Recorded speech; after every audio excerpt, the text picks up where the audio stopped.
Right then, I need you to think of the worst international football team in the world. No, not that one. Not that one yet. This one. Andorra. Now, perhaps it's actually a little bit harsh on Andorra. They might not be the worst team in the world overall, but they have only ever won 6 games, and 4 of those were friendlies. Either way, it doesn't matter because we're going to be changing the fortunes of Andorra today and making them the best footballing nation in the world. Now, before I tell you how we're going to do that, hello, welcome back to the TomFM channel. Hope you're all doing well today. If you're new around here, this is the type of stuff that we do on the channel. We just sort of play around with the editor and just sort of see what happens. But if you enjoy that kind of thing, feel free to stick around. The subscribe button is down there as well. And if you could drop a like on the video, that would be marvellous. We're going to set a target of 500 likes on today's video. So if we can hit that, that would be wonderful. Now, when FM20 came out, I set myself the goal of reaching 20,000 subscribers by the 1st of January 2020. And I said at the time, that is very ambitious, probably won't happen.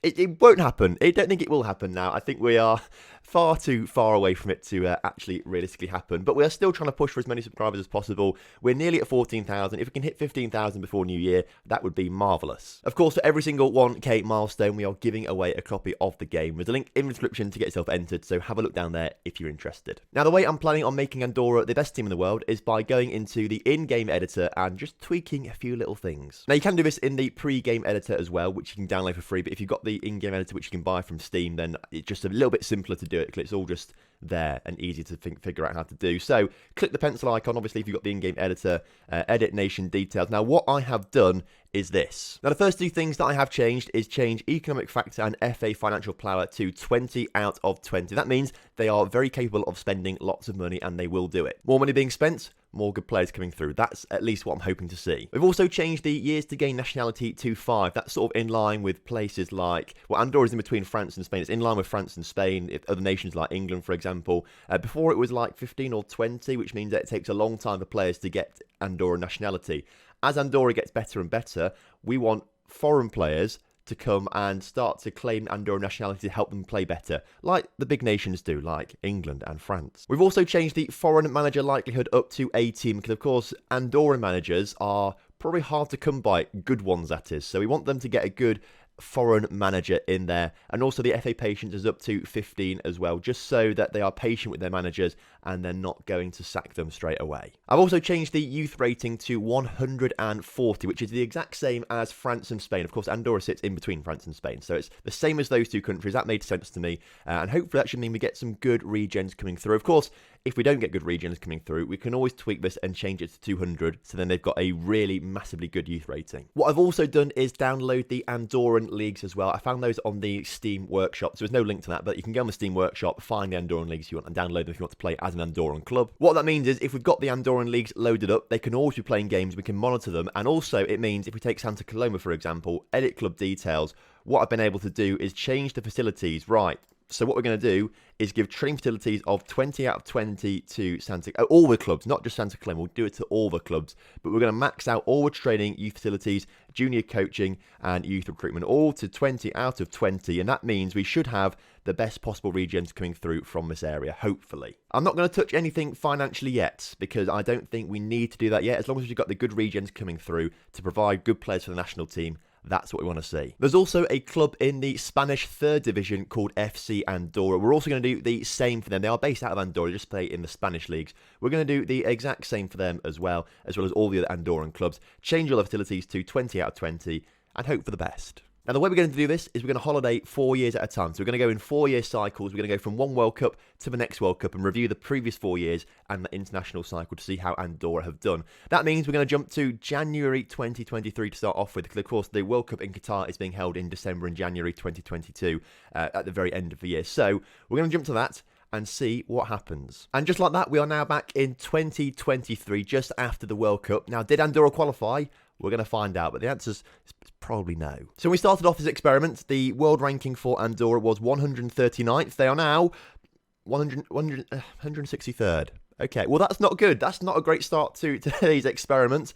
We'll have to look at their fixtures and see what has happened. So back to 2019, they lost all their games, apart from one friendly against Gibraltar. So that's a bit of progress. One win there is very good to see. 2020, they actually actually won quite a few games. Okay then. So they played in the UEFA Nations League, that's what it's called in real life. In game, for licensing reasons, it's called the European League Divisions. So as you can see, they are in Division D Group 2, which is the bottom groups, basically, of the whole ranking system of the UEFA Nations League. So they're playing against teams of their level, Malta and San Marino, but they seem to have won every single game along the way, which is perfect. So that surely means that they got promoted. They should be in Division C next time around. So that's good progress at least. So I'm not quite sure why they've dropped down so much in world rankings. The previous year, or the year after that, 2021, they had a draw against Azerbaijan, but then lost all their friendlies. Although 3-1 to England's not bad going, I've got to say. 2022, again, more friendlies. They win one against Latvia and Liechtenstein, but they did get promoted into Division C. However, they drew with Armenia, but lost the rest of their games, which probably means relegation back to Division D. I think we're going to see a lot of flittering between Division D and C in the early years of this experiment. And then 2023 obviously didn't qualify for the World Cup, unfortunately. Lost their relegation playoff, so they are back in Division D, obviously. And so far, the European Championship qualifying hasn't gone brilliantly either, with losses to Slovenia, Norway and England. Thing is though, we didn't expect them to do well. We didn't expect them to do well off the bat. What we want to see is a bit of progress with the squad. So what we're looking for is potential, ability and age. So we want to see some good young players coming through with good potential ability. Now this guy's 18 years old. He's got 111 potential abilities. He's probably a regen, Joshua Rodriguez. He is. So this is the best regen that's come through thus far from Santa Coloma. Has played relatively well when he has played for them, but obviously not quite at the level we need those players to be to actually start winning competitions. Is there anything in the under-21 squad, for example? Anything there? Not really. Maybe there's 101 potential there, but nothing spectacular. Under-19s, again, nothing really major coming through. So no massively good regens coming through yet, but they will do soon. We've just got to give the system time to produce those good players. So once again, I'm going to go on holiday for another 4 years. I'll come back at the next World Cup, which is summer 2026. Let's go and see if they've done any better. And so we're now back in 2026, and interestingly enough, they are still 163rd. They've not moved, which is very odd. What are the chances of that? They're still 163rd. I mean, fair play to them. Fair play. I mean, that means little improvement, but hopefully they have made some improvements on the team side. Hopefully we'll see some good players coming through, and that's going to be the spark for big improvements in the next 4 years. I don't know. Let's have a look at their schedule then, see what's happened for them in the past few years. So back to 2023, they lost the rest of those European qualifying games. Understandable. 2024 was a better year though. They were back in Division D of the UEFA Nations League and beat teams Luxembourg and San Marino.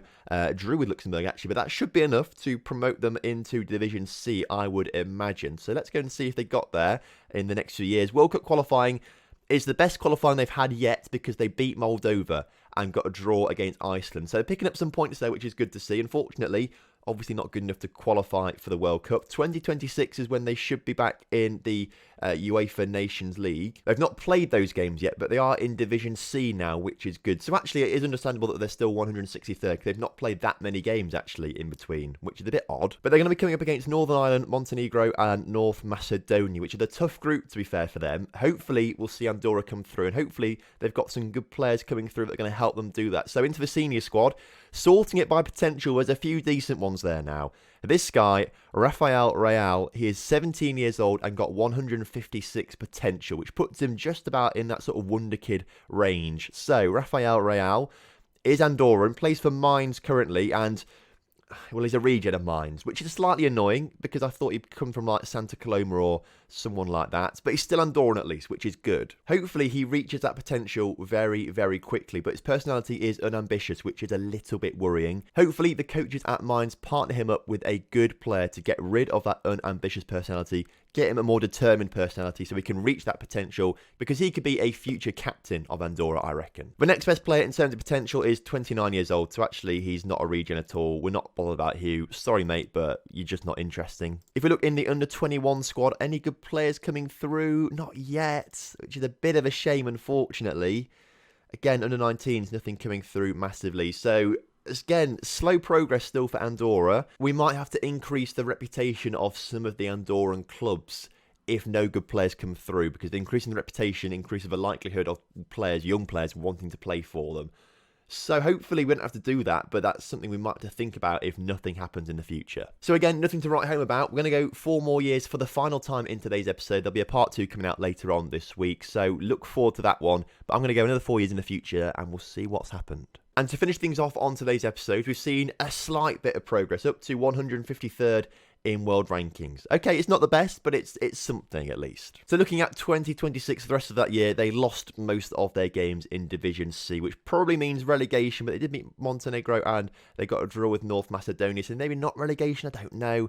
2027, they didn't get relegated because they beat Azerbaijan in that relegation playoff, so they should still be in Division C, which is nice to see. European Championships qualifying didn't really go very well. They've lost every single game along the way there, but at least they've scored a couple goals, at least. You know, that's quite good to see. They're scoring some goals. 2028, they've won a couple friendlies, which is good, but they lost all of their games back in Division C of the UEFA Nations League, which is understandable, and it means they get relegated back to Division D, which you hate to see, but sometimes these things just happen. World Cup qualifying, this is their year. I'm telling you now, this is their year to get qualified for the World Cup, and they haven't done it, unfortunately. They beat Macedonia, but they lose the rest of them. So that means going into 2030, no World Cup for them, back in Division D of the UEFA Nations League. But Liechtenstein and Malta and Gibraltar, they should be beating those teams and get back into Division C. Or, I tell you what, this is something to get excited about. Now, there are finally some good regens coming through, particularly this guy, who is definitely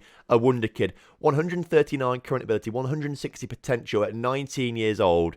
He could be a future star. As a striker as well, playing for Juventus too, may I add, he could be a fantastic player. He could lead the line for Andorra. Hopefully, this guy is going to score all the goals. He started off at Santa Coloma before going to Juventus on a free transfer. Yet to make a start for them, but with that sort of potential, he's got to be making starts for them soon. He scored 17 goals in 22 games in his final season at Santa Coloma, so obviously knows how to find the back of the net. Hopefully does that for Juventus soon and Andorra. Now this is what I wanted to see. What a fantastic regen he could be. Even better than him is Mark Jimenez. He is going to be a 170 potential player. He's 17 years old, 103 current ability. He's probably going to get snapped up by a big club too. Another striker as well, so Andorra have to go for like a 4-4-2, surely. That's what you've got to be thinking. His goal scoring record is also really top quality. 18 goals in 31 games for Extraña. That is fantastic. It's in the second division, not the first division, but at least he got them promoted back to the first division, as you can see there. To close off the episode, actually, we'll have a look at the Andorran first division as well. Santa Coloma have won every single time, as is probably expected. But there has been a big jump in the clubs in the European rankings there, as you can see. It's 105th now. We started off the experiment. They were down in like the 170s, I believe, in the European rankings. So at least the Andorran First Division is rocketing up.